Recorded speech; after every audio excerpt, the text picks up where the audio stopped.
les amis. Eh bien avec Jaco on est venu faire la récolte de tomates, concombres assez tôt parce qu'il fait super chaud. Très chaud. Bonjour à tous. Et en même temps on va vous parler ombrage. On va vous parler de mes ombrages. Comment je fais De nos ombrages, oui. pour me protéger de la chaleur. Parce que depuis quelques années maintenant, tous les ans il y a le droit.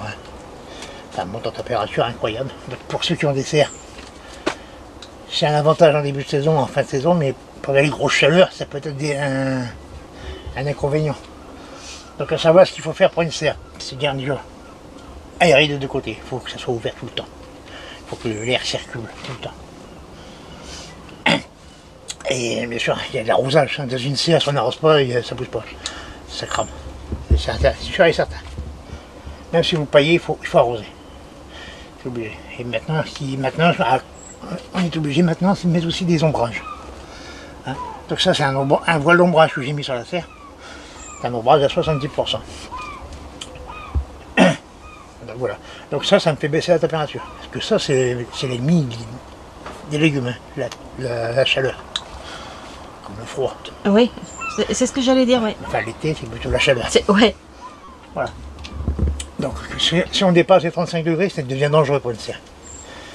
Donc, si on peut faire baisser la température en mettant des voiles d'ombrage, c'est pas négligeable. Donc, mais il n'y a pas que dans les serres, on peut aussi faire ça au jardin. Et il faut arroser aussi. Il n'y a pas de mystère, il faut arroser. Même si vous avez un paillage avec des fortes chaleurs comme ça, il faut arroser quand même. Bon, l'inconvénient que le paillage, quand on veut arroser, c'est que si vous avez une grosse couche de paille, il faut traverser tout. Voilà, il faut écarter la paille. Arroser et remonter. C'est pas marrant. Après, c'est ceux qui paillent, ils paillent. Hein. Ah bah oui, ça c'est chacun son truc. Hein. Voilà, moi j'ai arrêté de pailler. Donc, maintenant, je vais vous montrer ce que j'ai fait dehors. Et je vais vous expliquer aussi le système d'arrosage que j'ai fait. Oh bah, on va commencer ici. Ah, on commence ici. Voilà. Donc ça, j'avais déjà fait voir en vidéo. Hein. L'installation du goutte à goutte ici. Donc ici. Oh, j'ai donné un coup de pied dans la grappe de tomates. C'est pas grave. Jaco, là. J'ai pas fait exprès. Il est plein. Mais oui, ça. Oui. Une orgie. Allez, alors vas-y. Donc ici, j'ai installé une nourrice. Voilà, c'est une 4 sorties. Comme ça, je peux alimenter 4 lignes d'arrosage. Au jardin, je ne pouvais pas faire ça parce que j'en ai 18. J'ai 18 lignes d'arrosage. Là, je vais vous faire ce que j'ai fait.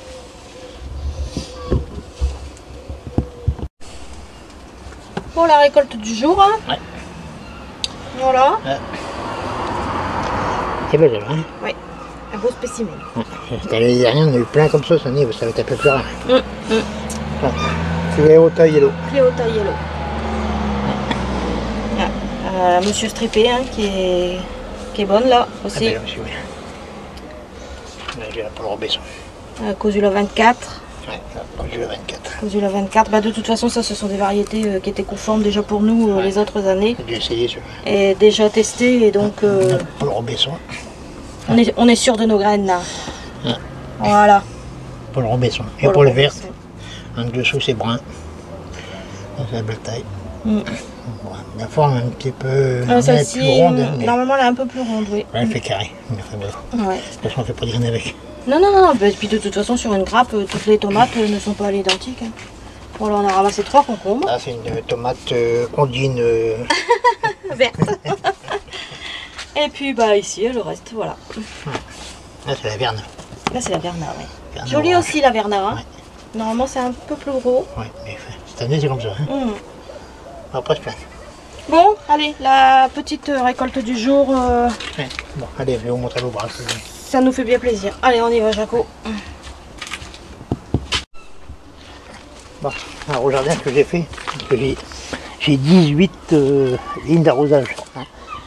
Et à chaque ligne d'arrosage, j'ai mis une vanne papillon, pour ouvrir et fermer l'eau. Voilà. Comme ça, je peux arroser que ce qu'il y a besoin. Voilà. Et là, la tomate, s'il n'y a pas besoin, je n'arrose pas. Voilà. S'il faut arroser les carottes, et ben j'ouvre les carottes seulement. Voilà. Ce qui est très pratique. Voilà, j'ai fait ça. Ouais, j'ai mis une vanne à chaque ligne d'arrosage.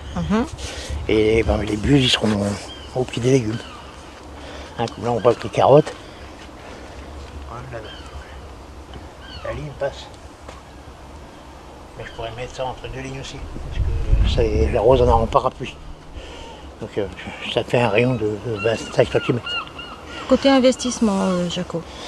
Pour Bah. tout le potager. Voilà, j'ai 18 lignes de 5 mètres.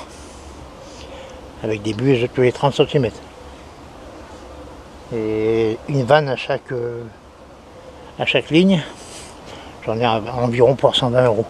Entre 120 et 150. Bon, plus 120, ouais. Ouais, plus 120. 120 €. Voilà. Et je suis équipé pour arroser le jardin.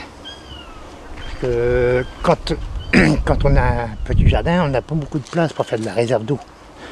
Donc là, on a une cuve de 1000 litres. Ah ouais. Et c'est vide, et de barils, et c'est vide depuis.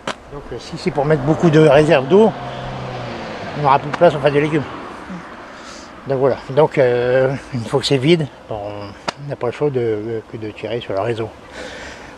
Donc je compte à peu près chaque année, j'irai entre 10 et 15 mètres cubes d'eau.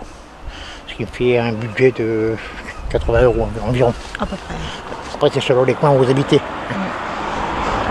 80 € pour arroser le jardin, je trouve que c'est raisonnable. Vu les récoltes qu'on a. Vu les récoltes qu'on a et les réserves qu'on peut faire pour l'hiver. Voilà. Ce qui fait qu'on est gagnant quand même. Voilà, on est gagnant sur. Et si vous plantez un potager en vous disant je n'arrose pas, je vais vous dire tout de suite, arrêtez tout de suite. Parce que. Faites des fleurs. Ouais. Et encore. Faites du foin.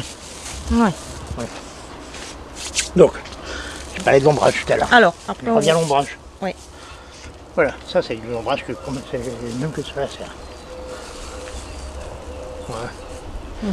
Donc voilà, c'est comme un sac à pommes de terre mais plus serré. Hein? Ouais. Et ça, quand vous achetez ça, vous en avez pour. Là j'en ai pour 9 €, un tunnel comme ça, 9 €, mais qui va me servir des années. Des années parce que ça ne s'abîme pas. Voilà. Alors, dès que je vois qu'ils ont beaucoup de chaleur, je mets des arceaux, je mets comme un tunnel. Voilà, à part c'est ouvert. Hein. Pour ça, c'est pas peine de le fermer. C'est juste pour ombrager le tunnel ombré. Voilà. Donc, regardez mes salades. Alors qu'on avait des chaleurs à 40 degrés, 45. Hein. Les salades sont magnifiques. Voilà. Et je me suis même payé le luxe de semer de l'épinard. Et là, c'est en train de lever. C'est en train de lever, ouais. Là. Pas ça c'est une mauvaise herbe. Ouais, Une alphonsus. Ça, c'est une capucine. Là.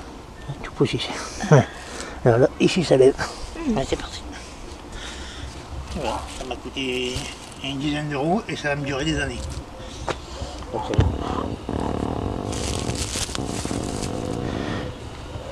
voilà.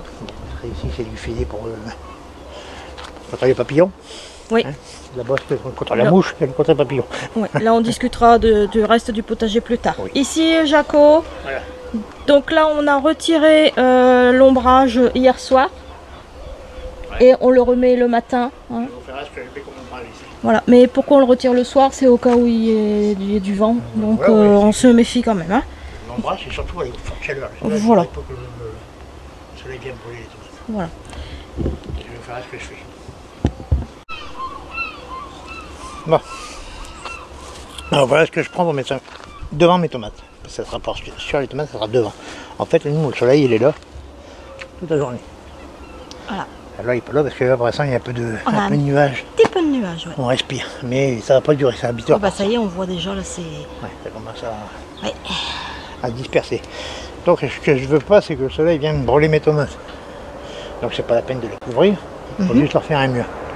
Voilà. Donc, je prends ça. Un voile d'hivernage.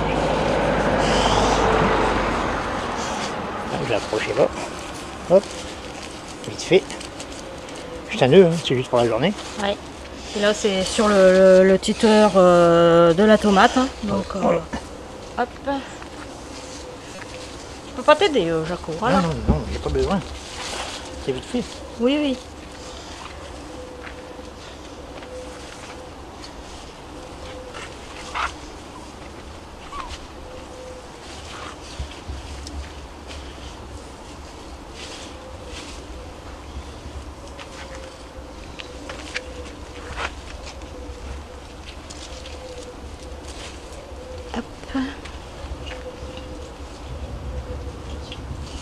Jaco, t'entends plus? Ouais.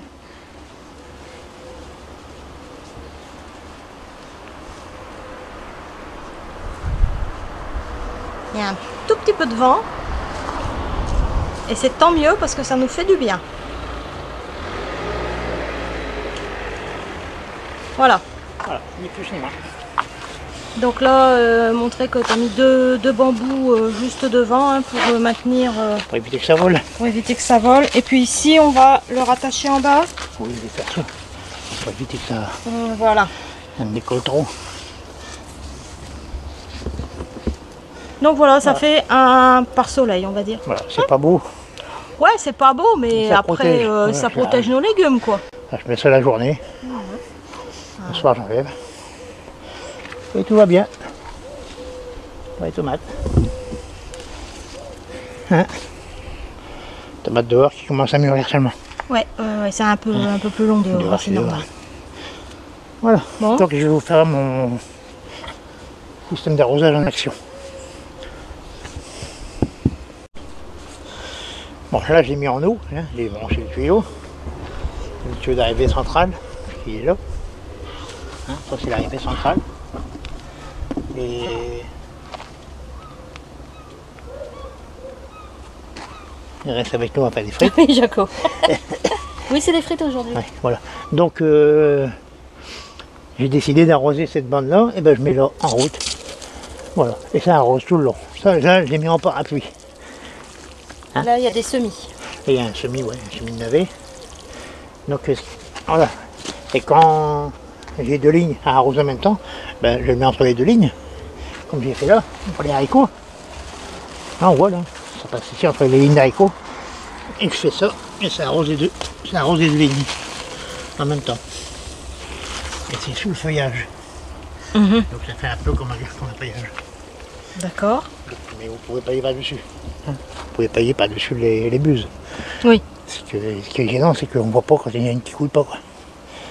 C'est le plus gênant. Ensuite, l'avantage avec des buses, par rapport à un tuyau micro-poreux, c'est que je vais vous faire voir quelque chose. Là, c'est les courgettes. Hein. Donc, j'ai une courgette tous les 5 cm.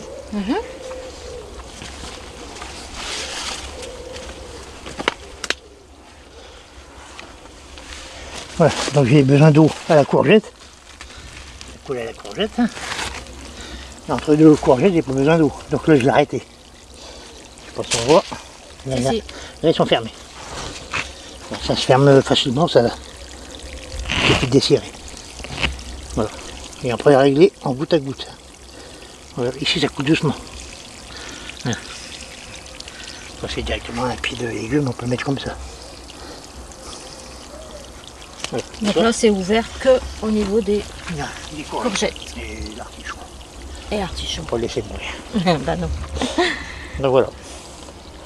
Donc c'est assez pratique, vous arrosez ce que vous avez besoin. Directement au pied des légumes. Donc moins de gaspillage avec un arrosoir. Et moins de gaspillage qu'avec un jet. En plus là c'est sous le feuillage. Donc moins d'évaporation. Donc économie. Voilà. Voilà. Donc là, on voit l'ombrage de la serre hein, en extérieur. Ouais. Et puis ici, bah voilà ce que ça donne. Le tournesol, ça donne une ombrage aussi. Hein. Tournesol, ça donne un peu d'ombrage, mais éphémère. c'est éphémère et voilà. Donc là, ça fait camping potager. Voilà. Jaco. Bon, c'est tout ce que tu avais à dire? Voilà, un appareil d'ombrage, arrosage et aération. D'accord. Voilà. On vous dit à très bientôt. Bon jardinage à tous. Au revoir.